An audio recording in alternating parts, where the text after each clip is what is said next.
Mason bees are these bees, and they are solitary. That means that they don't have a hive. They work on their own, and they're docile. They don't sting.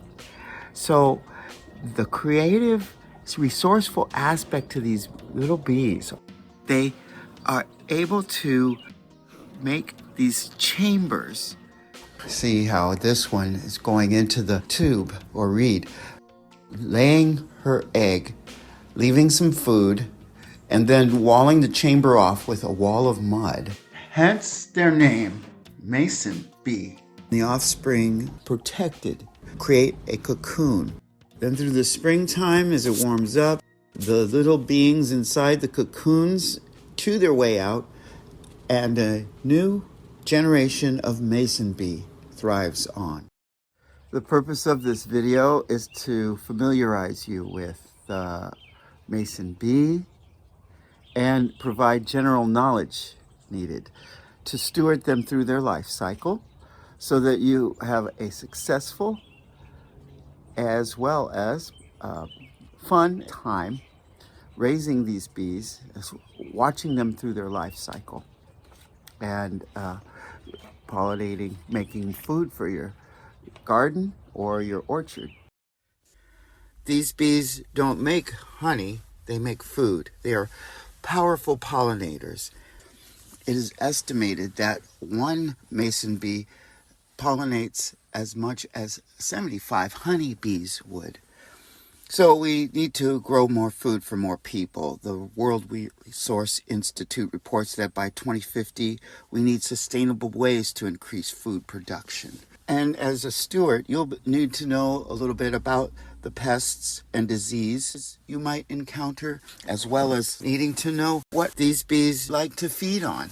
Dandelions, catnip, goldenrod, lavender, apple, cherry trees, thyme, salvia, rose.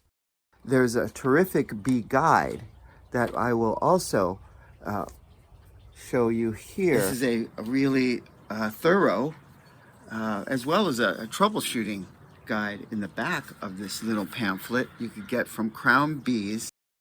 I will also provide a YouTube or two of links to mason bee presenters that helped me get started.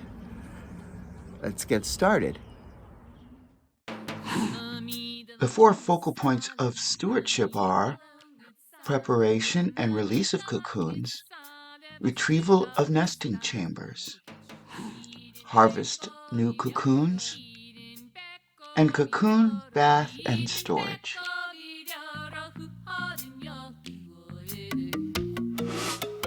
The house that you're looking at now is facing to the south to catch the morning light.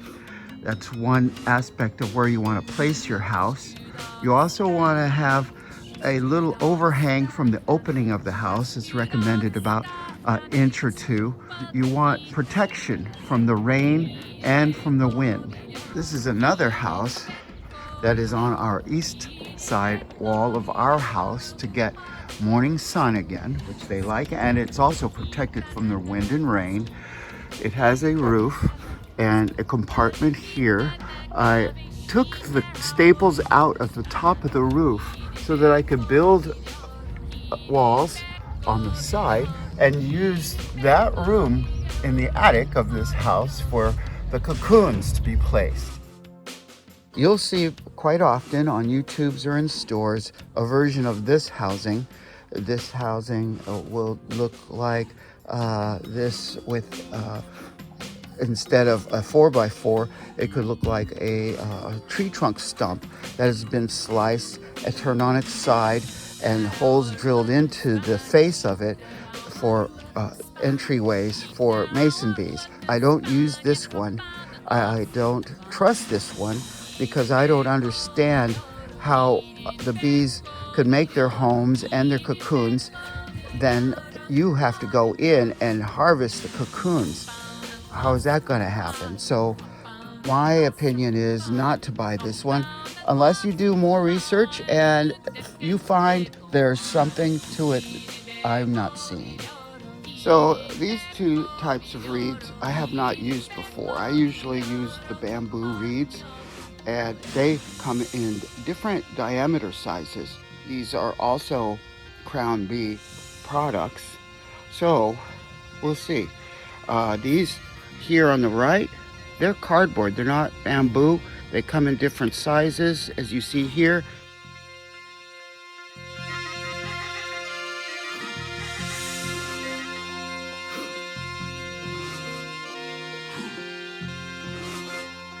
You start out getting cocoons from a store or from someone like me.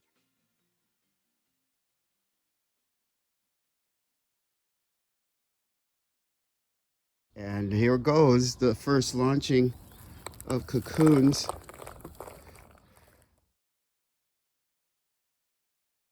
I'm releasing these on the 1st of April, looking at these days being 55 degrees on a consistent basis.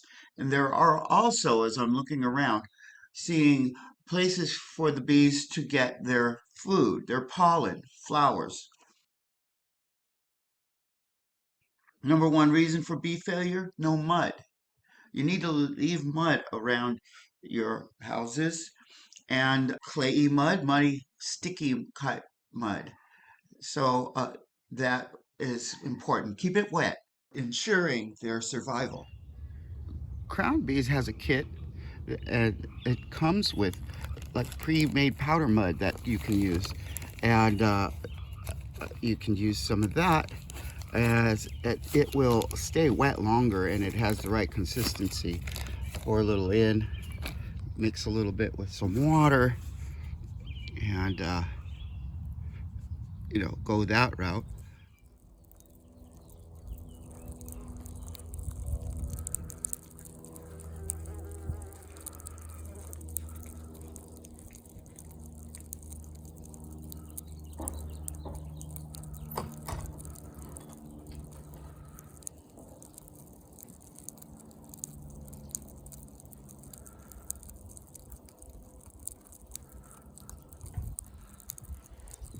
As the mason bees become more active and chew their way out of the cocoons, and then they're flying, they're foraging. They forage 300 feet out radius from their housing.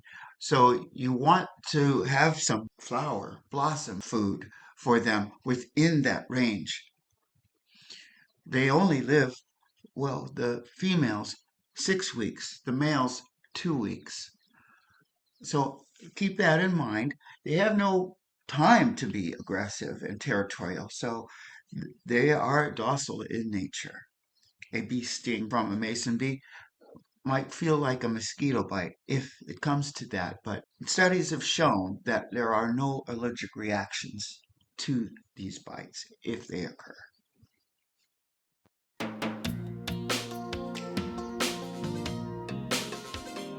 We're ready to collect the bamboo tubes that have baby eggs from bees in them.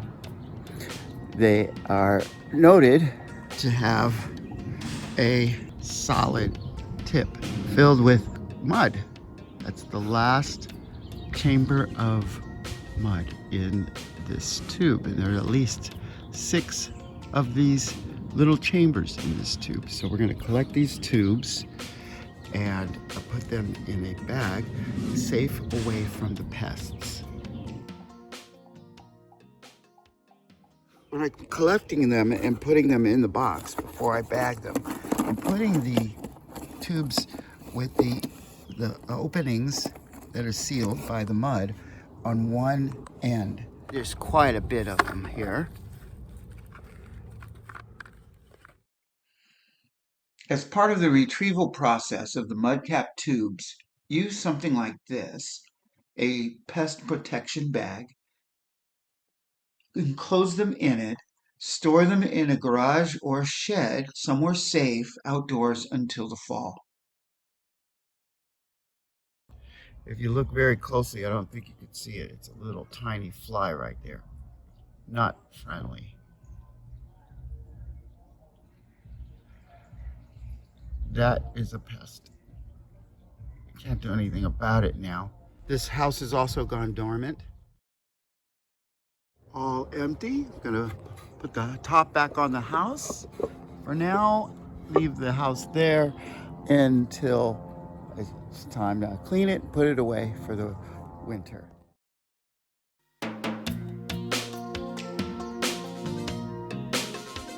I have a piece of something underneath to catch the dirt and stuff from the cocoons. I have a container in which I've already pulled out some cocoons, and a garbage can, and some of the extra containers if you need them.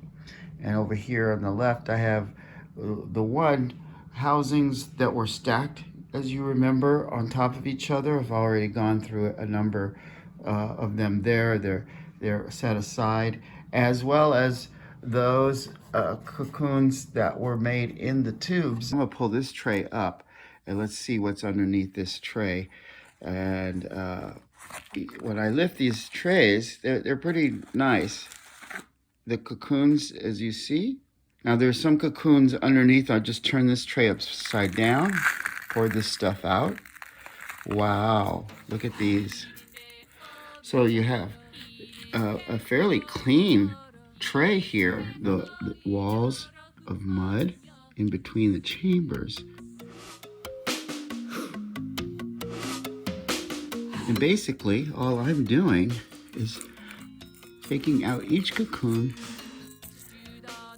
cleaning it up a little bit with my fingers, pulling off some of the extra stuff hanging on it, and putting it into a container. Later on, we'll be cleaning these cocoons more thoroughly. So I just clean off a little of the bee larvae poop when they were eating their food that they pooped, and it's not wet or any, or anything. See, so although this is the dirtiest part of the job, it's not that bad actually. I'll do maybe 2 or 3, crack them.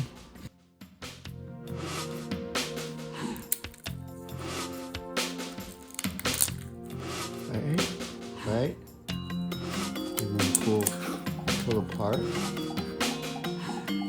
So I have these pliers on hand so that you crack.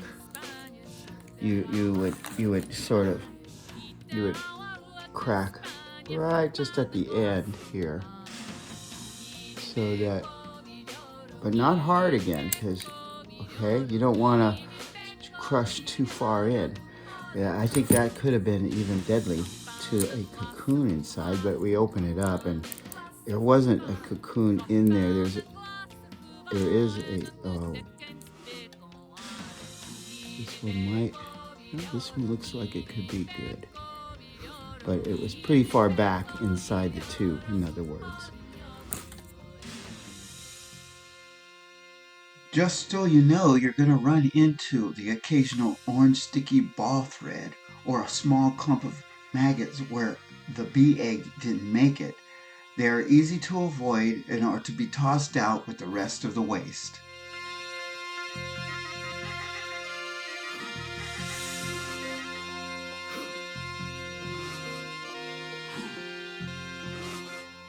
For your workspace, you're going to want a coolish temperature in the room. And if you look at the picture on the top right, you'll see a strainer. You'll see opposite top left a Tupperware type storage container, and the bottom left some paper towels. In the middle, you'll have a bucket, bowl, or pot of water. Fill your container using the ratio 1 tablespoon of bleach per gallon of cool water. Drop your cocoons into the water, don't worry they're waterproof, and give it a good stir. Here I am straining out the cocoons using a small hold strainer, not a big hold strainer like this one, so that I don't lose any cocoons through the holes. And off camera here, I'm dropping the cocoons into another pot of water, cool water, fresh water.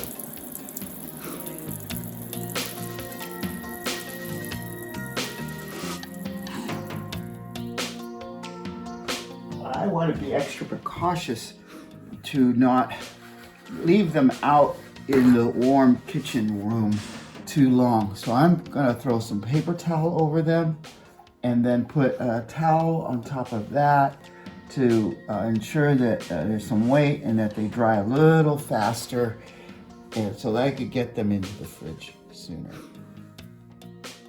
The final things you will need for the storage of your cocoons are containers and a water spritzer. These are some side effects that I've developed for myself down the road to use. These containers here have a little bit of foam in the side of them to catch the moisture and hold it there. Moisture is going to be a part of the next phase of caring for them. And there's holes already made in there. Again, I got those from where I bought the beginner cocoons as well as the reeds for the houses. There's also another way you could do it with just a Tupperware container, as long as you put holes in it and as long as you put the paper towels in the bottom of the container. Spray the inside of the container about 4 or 5 times. Don't overspray. Then fill the container up with these beautiful creatures. You don't want to fill up the container floor with cocoons more than 2 cocoons thick. Choose an out-of-the-way place in your fridge to store the cocoons. Mindful that the fridge temperature should be about 35 degrees Fahrenheit. You're going to be spritzing your container and the cocoons with 2 to 3 spritzes from your spray bottle once a month. So mark your calendar as a reminder to do so. That's about it until the following season of springtime when you release the new generation.